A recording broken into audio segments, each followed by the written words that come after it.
नमस्कार. श्री स्वामी समर्थ. स्वामी बोध रामदासी बुवांची गोष्ट.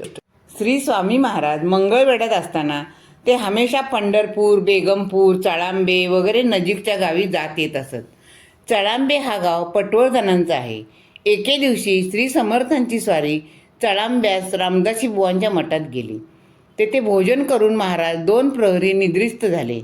रामदासी बुवांना काही काम असल्याने मठाचे दार बंद करून त्यास कुलूप लावून ते बाहेर गेले. पुढे संध्याकाळच्या सुमारास श्री स्वामी समर्थ भीमा नदीचे वाळवंटात खेळत बसलेले लोकांनी पाहिले. आता चळंब्यात भीमा नदी आहे. महाराज वाळवंटात बसले आहेत अशी वदंता गावात पसरून रामदासी बुवांचे कानी पडली. महाराज तर मठात निद्रिस्त आहेत. वाळवंटातील स्वामी दुसरे कोणीतरी असतील असे बुवांना वाटले. कारण बुवांनी स्वतःच्या हाताने मठाला कुलूप लावले होते. बुवा लगबगीने मठात गेले. कुलूप उघडून पाहतात तो काय, श्री समर्थांची स्वारी मठात नाही. बुवांना आश्चर्य वाटले. मठाला दुसरा दरवाजा नसताना बाहेर पडण्याला मार्ग नाही. दरवाजाला मी स्वहस्ते कुलूप लावले असून त्याची किल्ली माझ्याच जवळ आहे. मग महाराज कसे मठाबाहेर गेले याबद्दल बुवांचा काही तर्कच आलेना.